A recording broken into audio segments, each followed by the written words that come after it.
Iran has intensified attacks on the United Arab Emirates. Fire in the Gulf, missiles over Dubai, and a night that shook one of the world's busiest cities. Crude oil tanker reportedly hit by a missile in Dubai. Dubai was once a symbol of wealth and limitless opportunity. A place where thousands of millionaires and entrepreneurs from around the world flocked each year, bringing billions of dollars with them. But now, signs of change are slowly emerging. Recent attacks from drones to minor explosions are just the tip of the iceberg. More and more people are not just leaving Dubai temporarily, but departing for good, moving their assets out of the Gulf at an unprecedented pace. What's happening inside the business community? Who is leaving? Where is the money going? And how will this affect international business in the coming years? In this video, we'll explore the full picture behind the numbers and headlines and why this exodus could change the way you see Dubai forever. Perhaps if you look back just a few years, Dubai seemed to many investors like a complete answer. Quiet, without needing too much explanation, just look at the numbers and what was presented, and you could understand why the city was so attractive. A place with almost negligible taxes where the profits you generated seemed almost fully preserved. A modern infrastructure system so smooth that everything ran seamlessly from airports and seaports to financial districts. And most importantly, a location that seemed to connect you to almost the entire world in a single flight. Sounds appealing, right? Perhaps that was what made Dubai different. Not because of what it showed on the outside, but because of what it made people feel inside. A place where you didn't have to constantly ask what would happen next. A place where you could confidently work and build assets. There seemed to be an unspoken belief that everything here was designed to absorb shocks, to keep the system running even when the world around it was somewhat unstable. After years of working, accumulating, and witnessing changes that sometimes no one could foresee, what many people sought was no longer rapid growth. It was the ability to preserve what they already had. In a way, Dubai seemed to understand this very well. And it didn't just stop at providing a favorable environment. It seemed to go further, becoming a place where you could place your entire system, not just money, but businesses, legal structures, bank accounts, family living arrangements, children's schooling, all brought together in a single space, operating like a complete operating system for both life and work.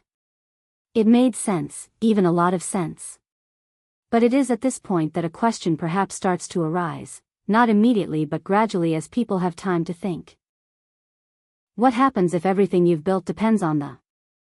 During times when everything is running smoothly, this question might seem meaningless.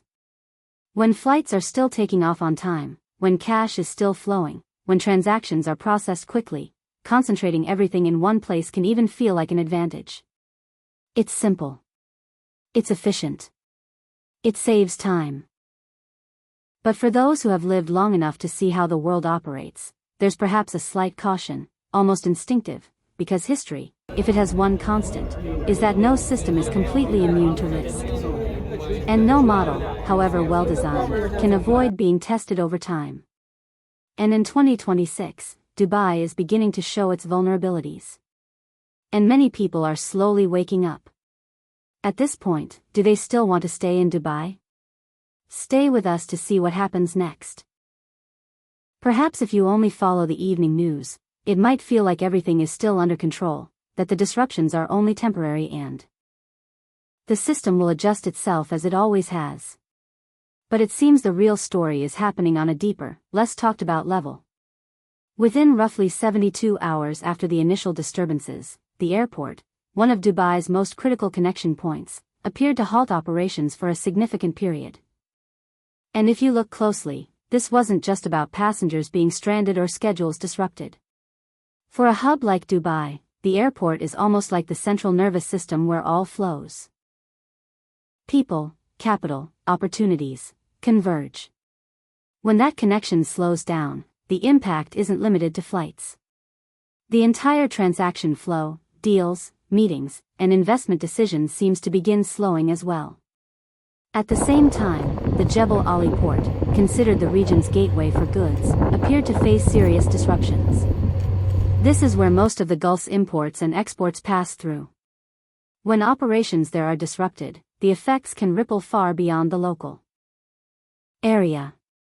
Some international businesses, especially companies using Dubai as a transit hub, seem to start struggling to maintain the flow of goods.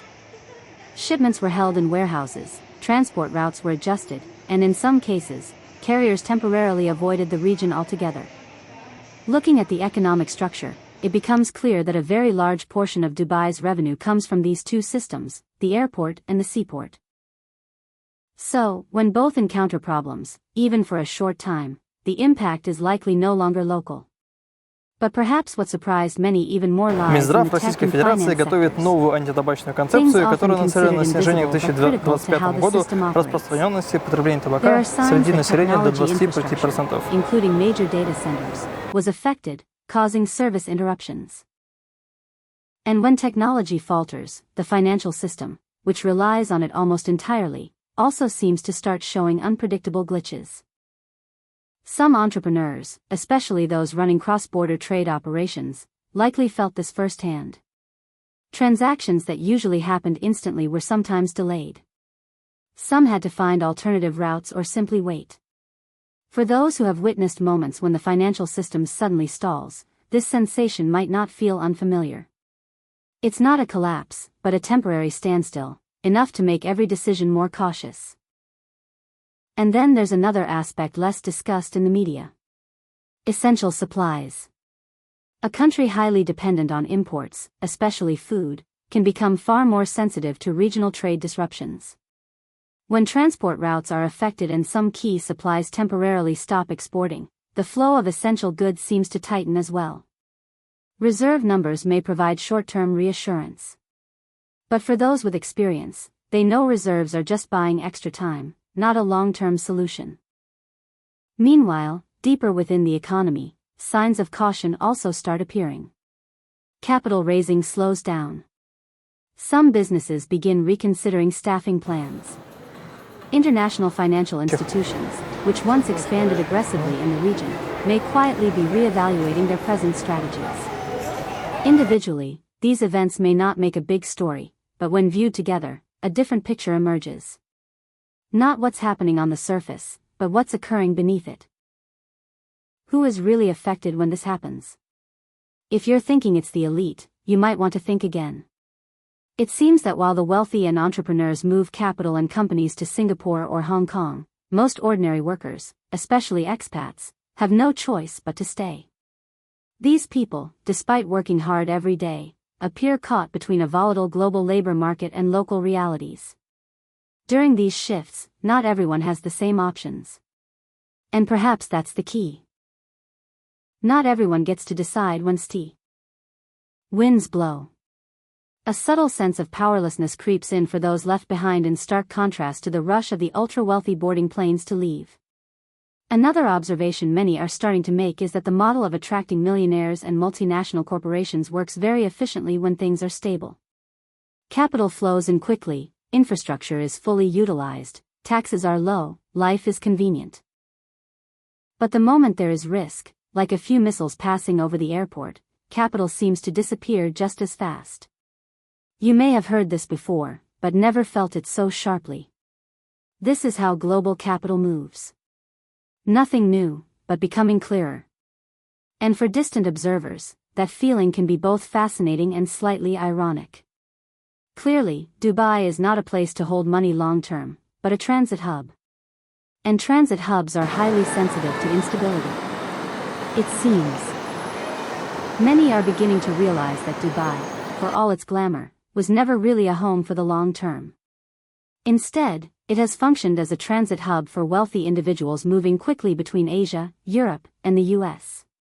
When instability arises, temporary places are often the first to be abandoned. Not because Dubai's economy is weak, but likely because of human psychology. Trust and stability in a system unaffected by missiles or drones matters more than material conveniences or attractive tax rates. As companies, investors, and experts try to predict the next step, questions begin to surface. What truly drove Dubai's meteoric growth over the past 2 decades? How sustainable is this all-in-one luxury service model for the wealthy, especially when fundamental factors like security and trust can be shaken in just a few days? And if the majority of capital flows out of Dubai, what lessons, if any, will the city learn? The answers are unclear and perhaps will never be fully clear. But by observing the movement of money and entrepreneurs and millionaires weighing every move, you begin to see a picture the media never tells. Dubai, despite its dazzling image, is facing a serious test of confidence. It seems the first phone calls weren't panicked, but carried a very calculated tone.